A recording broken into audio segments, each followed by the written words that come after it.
Madame, Monsieur, bonsoir. Voici les titres que nous allons développer dans cette édition. Des milliers de spécialistes de l'obésité réunis à Paris. En France, 8% de la population souffre de cette maladie. En cause l'alimentation et le mode de vie. Un an après la disparition de la princesse Diana, les paparazzis sévèrement critiqués ont dû modifier leur méthode de travail. Enquête en France et en Grande-Bretagne. Université d'été du Parti socialiste à La Rochelle. Sur place, les ténors du gouvernement avant le discours très attendu demain de Lionel Jospin. Invité de ce journal, le secrétaire national du Parti socialiste, François Hollande. Annie Cordy fête ses 50 ans de carrière. Celle qui passe avec le même talent du musical à la tragédie fait son retour à l'Olympia. Annie Cordy, que nous avons le plaisir de recevoir. Ça. Pour ce week-end des derniers retours, je vous propose de commencer ce journal avec cette photo instantanée en Corse de l'ultime journée de vacances. L'île de beauté qui cette saison a connu une forte augmentation du nombre des touristes. Depuis ce matin, on plie les bagages, on se presse dans les aéroports et sur les quais pour rejoindre le continent. Certains vacanciers sont sur liste d'attente, comme l'ont constaté Yasmina Farber et Diane Richard. Un peu de vent, un ciel moins bleu, la météo s'est mise au diapason d'une ambiance de départ. Quelques éclaircies font encore rêver dans l'anse de Rondinara. Christophe et sa petite famille savourent les derniers moments de bonheur. Il faut dire que les nouvelles du Nord sont plutôt fraîches. Ce matin, j'ai appelé mes parents et 6 degrés. 6 degrés et nous, on avait 23, 24. Hein, on a pris notre petit déjeuner à la terrasse. Et voilà. Et à Orléans, c'est les pulls, les pantalons. Dernier cliché souvenir, un petit goût de paradis avant de quitter l'île. Eh oui, c'est fini malheureusement. À l'aéroport de Bastia, ambiance grand départ. Environ 50 mouvements d'avions par jour. La majorité des passagers rentrent vers Paris. Cet été, le trafic d'Air France vers la Corse a augmenté de 15%. Malgré les sièges supplémentaires pour ce week-end, difficile de trouver une place. Tous les vols sont complets et en plus, je pourrais même vous dire qu'on a aussi des passagers en liste d'attente. Mais bon, on a de sérieux espoirs pour penser qu'on pourra rembarquer tout le monde sur la capitale, notamment. Gare maritime de Bastia, l'effervescence a commencé hier soir. Attention les pieds s'il vous plaît. Attention les pieds là. 600 à 700 véhicules, 2000 passagers. Les cars ferries aussi doivent rapatrier les vacanciers et leurs maisons roulantes. Les capacités des ferries n'ont pas changé. Ils ont été construits avec des véhicules des années 70. Et on se trouve un peu, d'ailleurs il y a une 4x4 ici, vous voyez.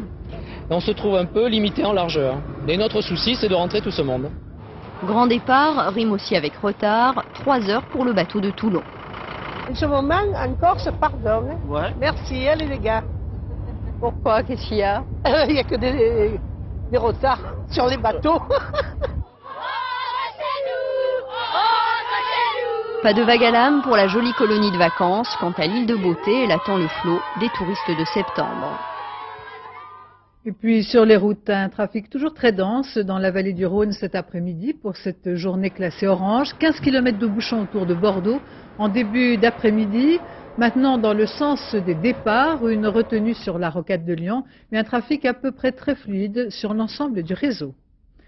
À Moscou, en coulisses, les tractations politiques vont bon train et s'il faut compter avec un Boris Yeltsin affaibli au pouvoir, le Parlement en profite pour tenter d'élargir ses prérogatives. De son côté, le Premier ministre par intérim a mis sur pied une cellule de crise, mais voyons d'abord dans les rues de la capitale la réaction des moscovites. Gilles Rabin, Patrick Deschmecker. C'est l'un des plus grands magasins de Moscou et c'est l'affluence des grands jours, ceux des achats de dernière minute avant la rentrée des classes qui en Russie aura lieu mardi. Je regarde tout simplement avant de choisir. Les prix ont augmenté? Pas vraiment. Surprise, dans les grands magasins, les prix n'ont pas bougé, pas encore. Regardez, les prix sont au même niveau. Donc tout va bien. Est-ce qu'il y a des magasins qui ont fermé à Moscou? Non, tout est ouvert, tout va bien. Aujourd'hui, nous avons acheté des chaussures pas chères pour les enfants. L'augmentation, pour l'instant, je ne la vois pas. Est-ce que vous avez senti la dévaluation? Vous savez, non, je ne l'ai pas senti, c'est pour ça que j'achète. Bien sûr, certaines étiquettes ont déjà commencé à valser, En général, dans les magasins les plus chers, ceux qui vendent des produits importés. Mais la situation est si irréelle que les Russes ont l'impression de vivre le calme plat avant la tempête. Ceux qui ont les moyens cherchent de nouvelles valeurs refuges, puisque le dollar se fait rare, de l'or ou des bijoux. Mais défense de filmer, les clients et les clientes n'aiment pas ça. Les bureaux de change sont ouverts et il y a même des clients pour changer leur dollar. Le cours va baisser, alors les magasins vont augmenter les prix de 10-15%. Donc il faut acheter tout ce qu'on peut maintenant. L'autre surprise du jour, c'est que le rouble est remonté un peu. Il fallait 13 roubles pour acheter un dollar hier, 14 avant-hier, 11 suffisent aujourd'hui. La débâcle financière en Russie et ses effets de contagion sur les places boursières préoccupent au plus haut point les Occidentaux. Tony Blair consultait aujourd'hui les dirigeants du G7 après une semaine noire à la bourse. Yannick Le Tranchant. Wall Street, hier soir à la clôture, moins 1,38%. New York limite la casse après une semaine noire pour les marchés financiers.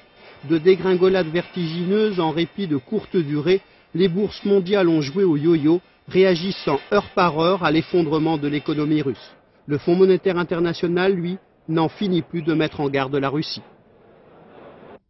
Le gouvernement russe a vraiment besoin de mettre le turbo, avec des réformes structurelles.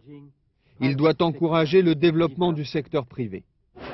Difficile d'enrayer la panique qui s'est emparée ces derniers jours de la population moscovite. Les modalités de la reconstruction du système financier russe restent à définir. La pression occidentale se précise. Avant de rencontrer Boris Eltsine dans 3 jours à Moscou, Bill Clinton réaffirme son soutien à condition, dit-il, d'engager les réformes qui s'imposent. Les Européens ne sont pas en reste. Tony Blair consulte au téléphone ses collègues du G7. Pour rassurer les marchés, anglais, allemands, français montent au créneau. Chacun y va de sa petite phrase. Ce qui est très frappant, c'est de voir comment l'euro, aujourd'hui, protège notre croissance à tous les pays européens. Une sorte de paratonnerre face à la crise. Viktor Tchernomyrdin se veut lui aussi rassurant. Ce matin à la télévision, le nouveau Premier ministre russe a demandé à ses concitoyens et aux autres de ne pas s'inquiéter. Leurs intérêts seront préservés, a-t-il promis. Tout le monde ne demande qu'à le croire. À Kinshasa, après les effusions de joie marquant la défaite des rebelles, les habitants commencent de regagner leur domicile. Les barrages militaires ont été allégés. La tension serait retombée après les appels au calme. Et puis à 300 km de là, les rebelles qui contrôlaient le barrage d'Inga auraient quitté cette position stratégique la nuit dernière. Une information à prendre au conditionnel.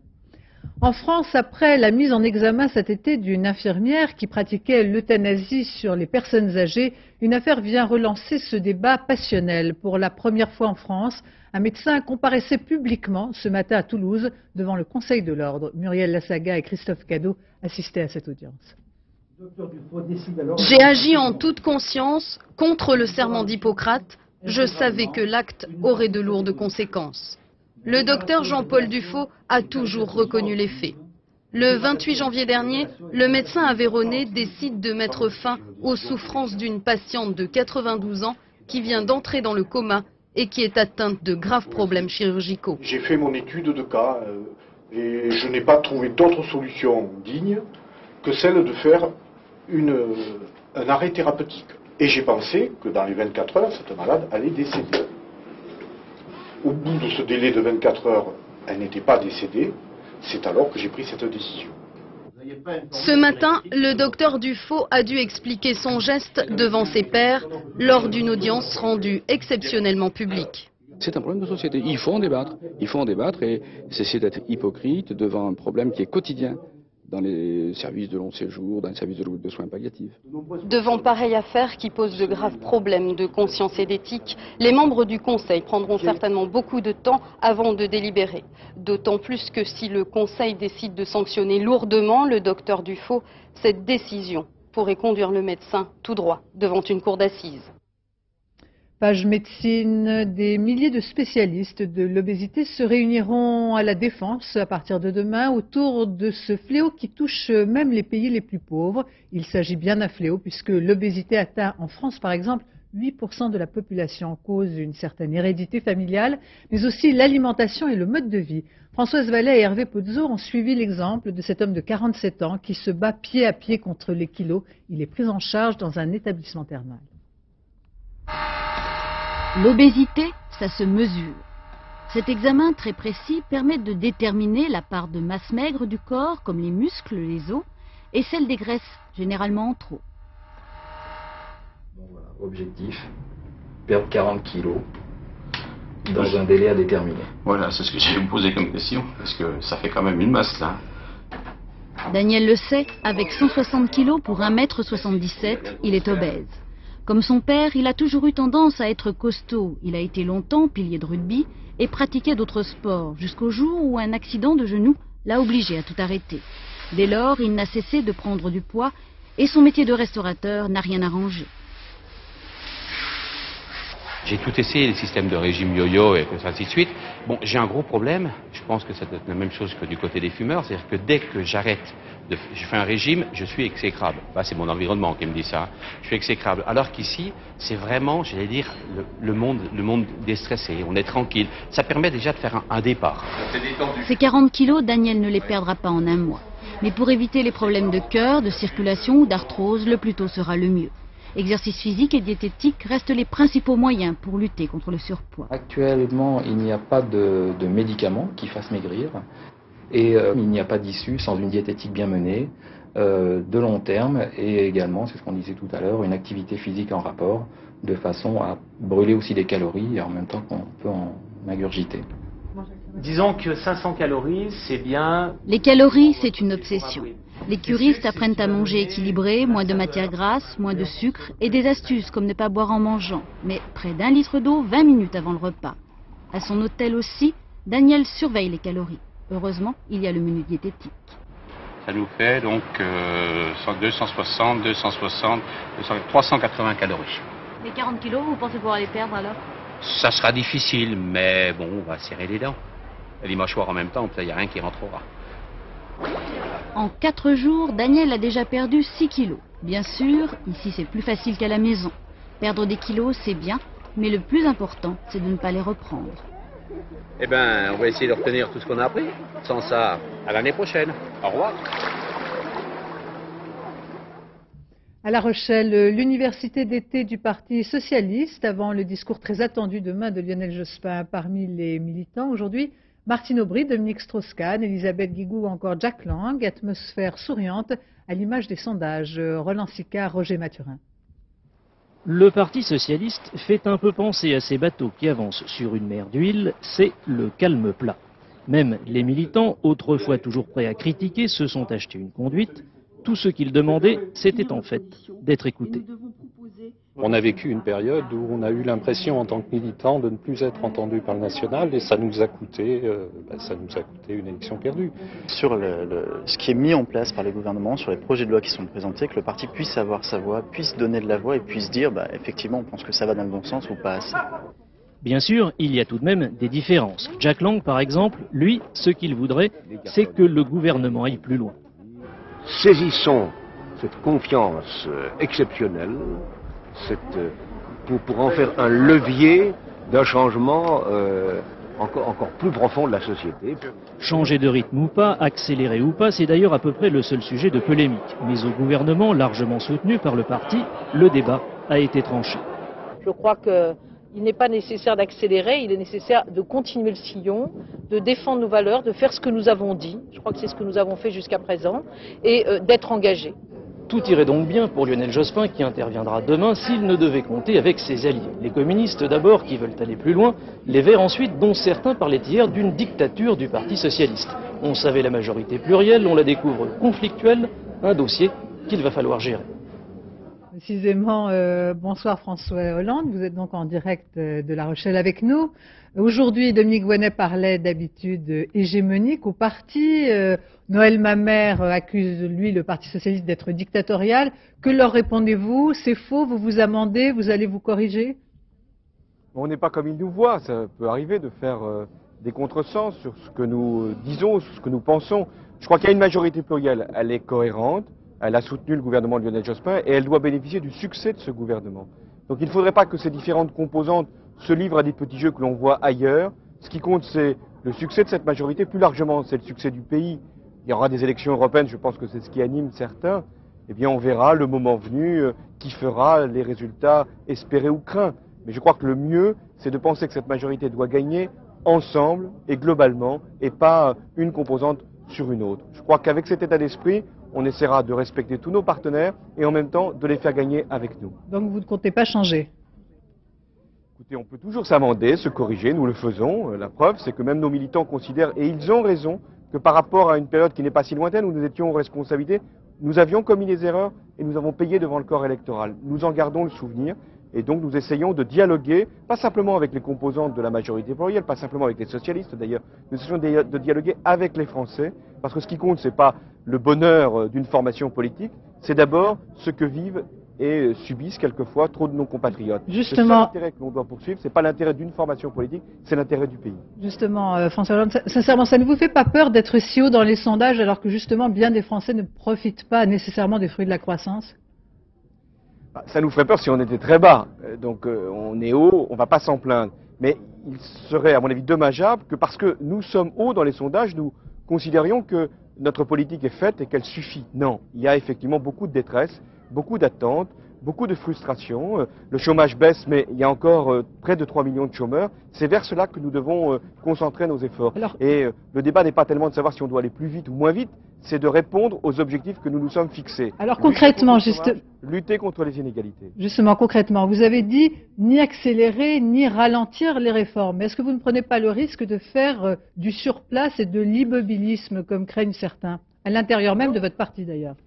Oui, mais nous voulons surtout que les choses avancent à leur rythme. Par exemple, sur la lutte contre le chômage, nous avons fait les 35 heures. On ne va pas faire une loi sur les 35 heures tous les ans, puisqu'elle est engagée. Nous avons fait les emplois jeunes. Maintenant, il faut qu'il y en ait le plus possible, et dans le secteur public, et on verra demain dans le secteur privé. Puis il y a aussi la réforme des cotisations sociales, puisque nous voulons que l'emploi soit encouragé. Puis enfin, il faudra regarder très précisément ce que l'on peut faire pour contrôler un peu mieux certains licenciements ou certains plans sociaux. Donc, vous voyez, il faut garder le rythme et surtout garder le cap.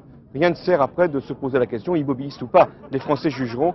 Nous avons encore 4 ans pour changer de ce pays. Et je crois que c'est suffisant pour marquer notre intention et surtout donner des preuves de ce que nous voulons faire et que nous avons commencé à faire. Une dernière question peut-être. Philippe Séguin demandait sur ce plateau même au Premier ministre une nouvelle loi sur le financement des partis. Or c'est vous, François Hollande, qui lui répondez. Est-ce que ça veut dire que le Premier ministre et le secrétaire du parti, c'est la même chose?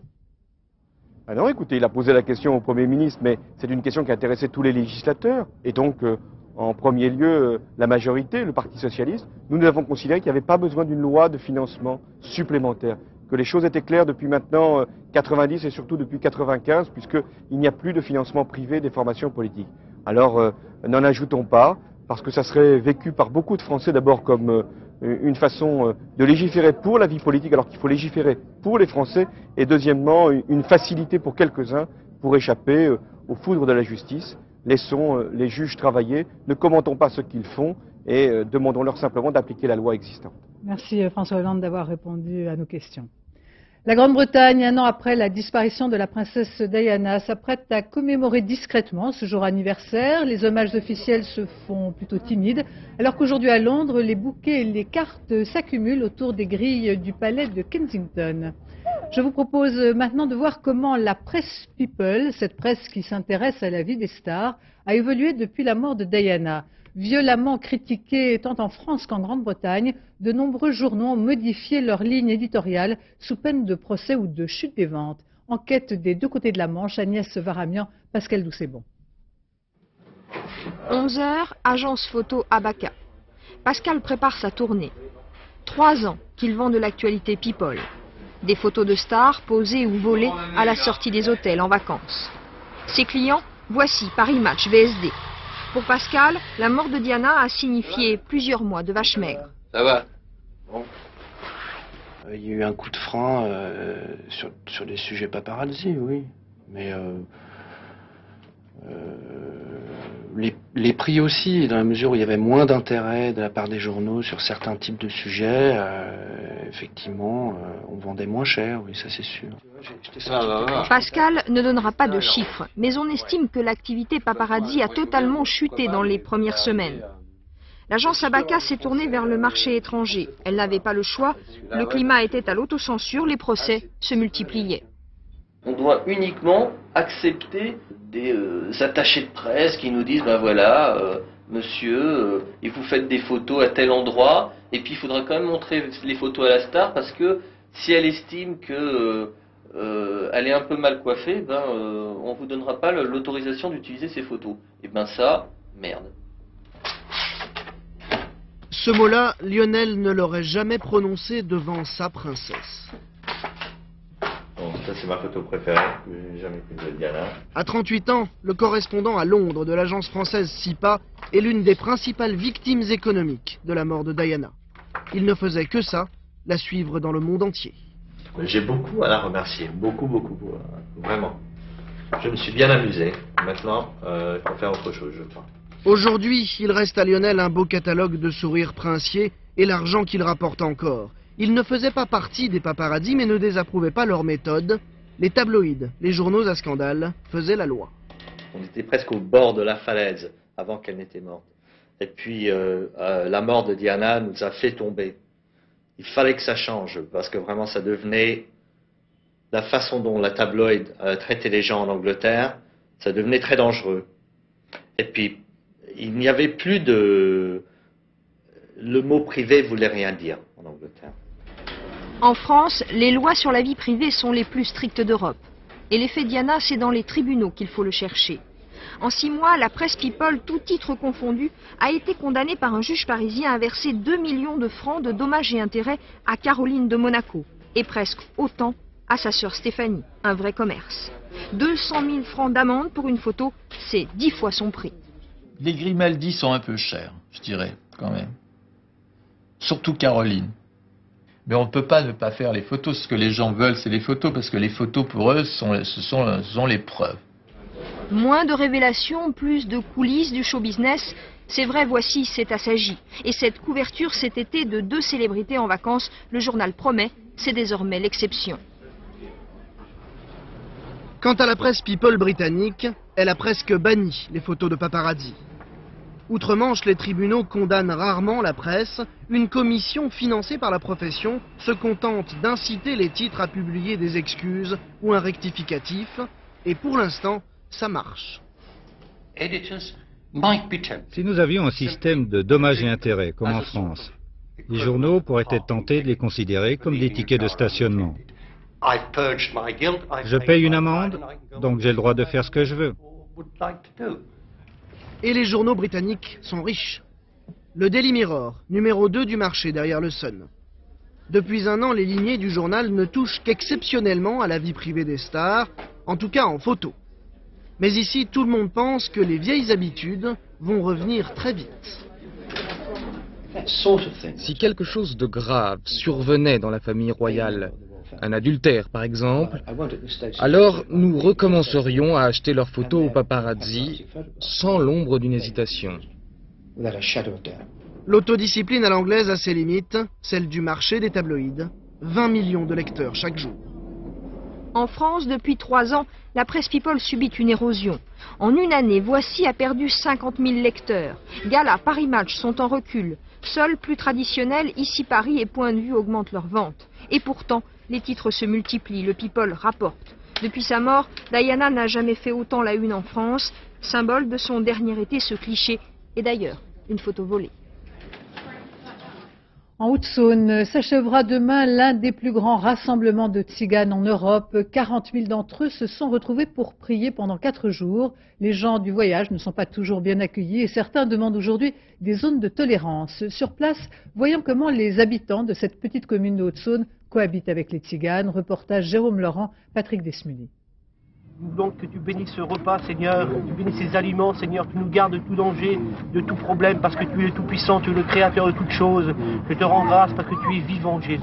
Oh, gloire à toi. Amen. Dieu, la famille et un bon repas, Ces tziganes sont aux anges, ils fêtent aujourd'hui les 40 ans de Jojo. Jojo, un vrai nomade. Ah, sédentaire, nous, ça ne nous intéresse pas. Parce que après, il me semble qu'on est en prison. Dans une maison, pas bon. Nous, on est de caravane, c'est pour voyager. Donc, voilà, c'est comme ça, c'est pas autrement. Et c'est une famille de 40 000 personnes qui occupe depuis 3 jours cette ancienne base aérienne. Des 4 coins de l'Europe, ils sont venus pour écouter la parole de Dieu, mais 7000 caravanes, ça donne parfois le tournis. Le campement jouxte le petit village de la Neuvelle, où 300 habitants vivent paisiblement. Sédentaires et nomades se rencontrent peu, dans la rivière parfois.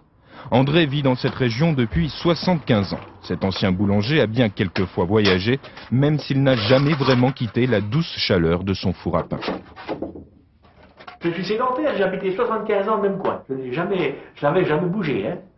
Mais je n'ai rien du tout de nomade. Et la vie de ces tziganes, ça vous fait rêver un petit peu? C'est quand même une vie de voyage? Non, parce que c'est pas mon point de vue. Hein. Et ce point de vue de sédentaire, les gens du voyage ne le partagent pas non plus. Ah ben, depuis la génération de mes parents, on voyage toujours, on est de gens du voyage et on est né là-dedans et on mourra là-dedans aussi. Sédentaires, nomades, deux mondes qui se tournent le dos, pourtant leur rire et leur joie de vivre ne sont pas si différents. Dès ce soir sur France 2 notamment, de nouveaux logos apparaîtront sur le petit écran pour alerter les téléspectateurs sur le contenu des programmes. Une opération commune aux grandes chaînes nationales. Explication avec Patricia Charnelet. Une nouvelle signalétique pour mieux informer les téléspectateurs sur le contenu des programmes diffusés. L'objectif commun est la protection de l'enfance et de l'adolescence. Toutes les chaînes, en clair, auxquelles se joint pour la première fois Canal+, adoptent ce même système. Un cercle sur fond bleu signale les programmes pour lesquels un accord des parents est souhaitable. Un triangle sur fond orange signale les programmes pour lesquels un accord des parents est indispensable et les films interdits aux moins de 12 ans.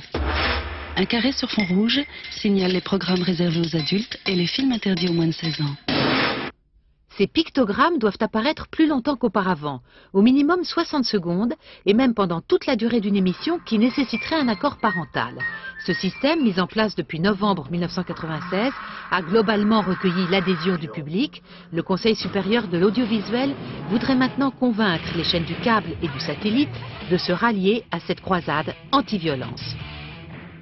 Annie Cordy, que j'ai le plaisir de recevoir, fête cette année ses 50 ans de carrière avec en point d'orgue son retour sur la scène de l'Olympia la semaine prochaine. Nous en parlons dans un instant. Mais d'abord, cette évocation des multiples talents d'Annie Cordy, une Annie Cordy insatiable, ont tenté de suivre Caroline Laudrin et Éric Delagneau. Mais qu'est-ce qu'on emmène, vous? Allez, venez. Pince-moi! Elle est comme ça, Annie Cordy, enjouée, en forme, dès le matin. Toujours le sourire aux lèvres, parfois dissipée comme une gamine. À 70 ans, c'est à peine si elle a vu défiler ses 50 ans de carrière. Elle a passé sa vie à parcourir les routes de France. Résultat, c'est l'une des chanteuses les plus populaires. Son secret, elle est dopée par un enthousiasme à toute épreuve. Je suis une femme positive, hein. Je supporte pas les gens qui ne sont pas positifs. Elle a tout fait, du music-hall, de l'opérette, du cinéma, même du théâtre.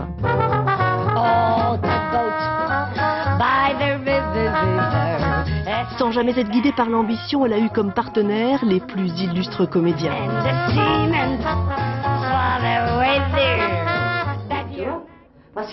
Retour à l'Olympia après 15 ans d'absence, pour un spectacle conçu comme une comédie musicale avec une dizaine de costumes. Voilà, ben ça va, ok. C'est pas facile d'avoir du style quand on est une fille comme moi, entre la cure et les figures des grognes de paix. Bien sûr, il y a toujours La Bonne du Curé, son plus grand succès avec Tata Yo-Yo. Mais il y a aussi d'autres chansons comme celle-ci, écrite pour elle par Charles Aznavour. Quelle est la force qui m'entraîne? J'oublie mes soucis, mes migraines, mes douleurs, mes malheurs. Salut joie, adieu peine. À regarder en arrière, sa vie ressemble à un conte de fées. Finalement, Annie Cordy porte très bien son surnom de Nini la Chance. Capte tous mes effets, soudain je nage en plein délire, passant de l'émotion au rire, en scène. Et vous fredonnez comme ça toutes les chansons Ben oui, parce que je les connais. Alors, grâce à Dieu, je les connais parce que c'est mardi le 1er septembre. En effet, alors bon anniversaire Annie Cordy, un demi-siècle de carrière. Oui. Pour cette occasion, on a l'impression que vous aviez vraiment envie de fêter ce demi-siècle puisqu'il y a un disque, un livre et puis votre retour à l'Olympia. Est-ce que c'est difficile de se passer du regard des autres quand on a passé tant de temps sur scène et tant d'années? Non, je ne veux pas me passer du regard des autres, bien au contraire. Je veux les regarder et qu'ils me regardent. C'est un échange avec le public depuis 50 ans que je suis là. Depuis 50 ans, je rentre par la petite lucarne aussi. Je vais chez eux, j'ai l'impression de faire partie de leur famille. Je pense que dans l'esprit des gens qui me regardent, c'est un peu la cousine de province qui, après chaque communion ou chaque mariage, pousse sa petite chansonnette. Ça a l'air facile pour eux. Tant mieux qu'ils ne se rendent pas compte du travail que ça nécessite, quoi. Alors une carrière aux talents multiples, facettes multiples, avoir réussi à faire pleurer ceux que vous avez réussi à faire rire, est-ce que c'est au fond votre plus grand pari et le plus beau compliment qu'on peut vous faire? Oui, un très beau compliment quand je jouais avec Pierre Dux. La mienne s'appelait Régine, qui était le rôle d'une mère acariâtre, possessive. Il y a une jeune femme qui m'attendait dehors qui m'a dit « Ah, merci Tata Yo-Yo, vous m'avez fait pleurer ». C'est très important ça. Il n'y a pas de racisme entre le drame et la rigolote. Je porte très bien cette étiquette, ça ne me gêne pas du tout. On a un peu le sentiment actuellement que vous aimeriez peut-être un peu gommer, un peu dissoudre cette image de la fille rigolote. Ne croyez pas ça. Vous ne cherchez pas une forme de... Non, ne croyez pas ça, ne croyez pas ça. Non, parce que ce serait, comment dirais-je, vis-à-vis des gens qui m'ont fait d'Annie Cordy ce qu'elle est, c'est-à-dire avec ses chansons peut-être simples, pas simpliste, mais simple, ce serait leur dire, vous n'avez pas bon goût. Très dangereux. Un large public qui vous suit, vous savez, on ne peut pas leur dire ça. Mais vous, au fond même de votre propre sentiment, quand vous regardez votre carrière, est-ce que vous aimez ce miroir-là? Mais oui, parce que j'ai plusieurs facettes et on m'a donné la chance de faire du drame, de faire des choses drôles. C'est très important et je pense que j'ai bien rempli ma vie et surtout ma vie d'artiste. Et on m'a donné l'occasion d'avoir de belles aventures. Alors, je lisais par exemple que j'ai trouvé assez charmant, Maurice Chevalier vous appelait le plus attrayant petit clown du music-hall. Oui. Est-ce qu'une femme qui fait rire est une femme qui peut séduire? Mais oui, attention, mais bien sûr, bien au contraire. C'est comme un homme qui fait rire, vous savez. Et non, on peut faire rire tout en gardant sa féminité. Moi, je suis une folle dingue d'esthétique. Moi, quelqu'un qui rentre en scène, qui est la plus belle femme du monde, si elle entre sur la scène et qu'elle marche en pliant les genoux, ou alors c'est une rigolote, d'accord, elle peut arriver. Il faut qu'elle ait un talent monstre pour arriver à capter mon œil et mon oreille. Vous voyez? Alors, on peut être à la fois rigolote et rester très féminine. Je crois que vous l'avez prouvé. Vous avez joué avec les plus grands, Bourvil, Gabin, Mariano, Aznavour. Alors Aznavour, vous dites, c'est mon ami, mon frère. C'est mon frère. Pour quelle raison il est à vos yeux aussi irrésistible? D'abord, parce que je pense que nous avons été bercés par les mêmes musiques, les musiques populaires. On connaît les chansons françaises, on connaît les standards américains, donc on a été bercés par ces... Je suis une enfant de la guerre. Après la guerre, ça a été Tommy Dorsey, Glenn Miller, mais ça ne m'empêchait pas d'aimer Tino Rossi, Charlotte Trenet, Fernandel, vous voyez. On a une culture, si on peut appeler ça une culture de chansons populaires. Et ça, on se rejoint dans ça merveilleusement bien. Alors, un dernier petit mot, et sans indiscrétion, sans être mal élevé, je peux vous demander votre âge? Mais on l'a dit là tout à l'heure. Je voudrais vous l'entendre. C'est petit. Mais je ne sais plus quel âge j'ai, vous savez, à force. Mais en tout cas, merci d'être venu. Très bonne chance pour votre retour à l'Olympia. Merci de m'avoir reçu si gentiment. On continue à dérouler le fil de l'actualité. La suite des affaires de dopage en Italie. La justice a saisi les dossiers médicaux des joueurs de la Juventus de Turin. Et puis à Bordeaux, encore une nouvelle performance et un record du monde pour Félicia Ballanger, médaille d'or du 500 mètres dames. Alexandre Cara, Emmanuel Beck. Félicia Ballanger, c'est la grande reine des vélodromes. Sa majesté de la vitesse, depuis 4 ans, pas un joyau n'a échappé à sa couronne. Ballanger est une collectionneuse à 27 ans. Cette fille de Vendée croule sous les médailles. 9 titres en or depuis 95. Félicia Ballanger règne sans partage sur le royaume de la vitesse. C'est vrai que le titre est très motivant, mais le chrono est aussi très motivant. C'est grâce à ça, les dernières années, que j'ai réussi à me motiver. Et je me disais qu'à Bordeaux, ça allait très vite, donc c'était peut-être la dernière année où je pourrais atteindre mon record. Une victoire annoncée n'est pas synonyme de médaille. Félicia le sait bien, à l'image de sa concentration. 500 mètres, ça va très vite, une poignée de secondes. Les victoires se jouent au centième près. Mais voilà, Félicia est une championne hors norme. Aujourd'hui, elle a gagné avec plus d'1 seconde d'avance. Aujourd'hui, Félicia a battu un nouveau record du monde. On explore encore une fois. Là, c'est le record du monde. 5 médailles d'or pour les tricolores. Pour les esprits brouillons, rappelons qu'il s'agit bien de championnat du monde et pas d'un championnat de France. Ce soir, Florian Rousseau pourrait bien donner un nouveau titre à la France. Quoi qu'il arrive, il y aura de l'or ou de l'argent au menu. Et précisément, on vient d'apprendre que Florian Rousseau a conservé son titre de champion du monde de vitesse tout à l'heure à Bordeaux. Laurent-Frédéric Bollet. Oui Béatrice, c'était il y a quelques minutes à peine. La belle semaine des Français à Bordeaux se poursuit. De quelle manière? Après Félicia Ballanger donc, c'est Florian Rousseau qui a répondu présent. L'Orléanais a conservé son titre en vitesse individuelle. Florian Rousseau qui était opposé à l'Allemand Fiedler et qui l'a emporté 2 manches à 0. C'est dire que son succès a été net. Et là vous voyez le moment où Florian Rousseau gagne donc cette finale de vitesse. Un succès obtenu sous les yeux de son épouse Sonia. C'est la 3e médaille d'or mondiale consécutive de Florian dans cette discipline. Et on rappelle qu'à 24 ans, il possède aussi 2 autres titres sur le kilomètre. Et c'était il y a déjà 5 ans. En tout cas, Florian Rousseau, plus que jamais, coureur emblématique du cyclisme sur piste français. Et il reste encore une journée demain, Béatrice, pour peut-être compléter éventuellement cette fabuleuse moisson de médailles à Bordeaux. Bien, nous verrons.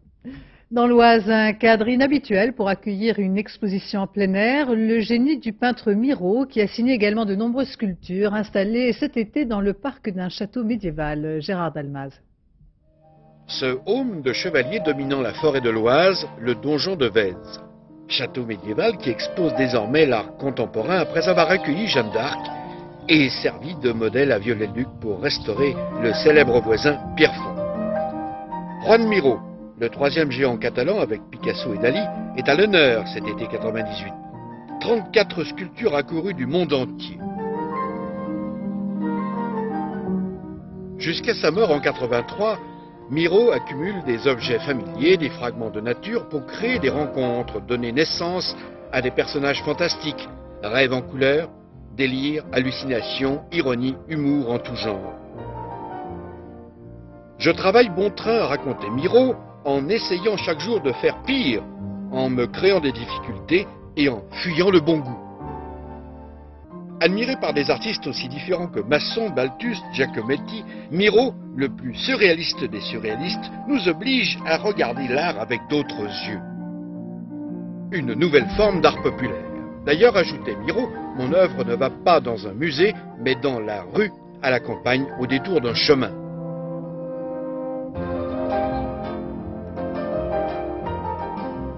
Donjon de Vèze, décor de contes de fées.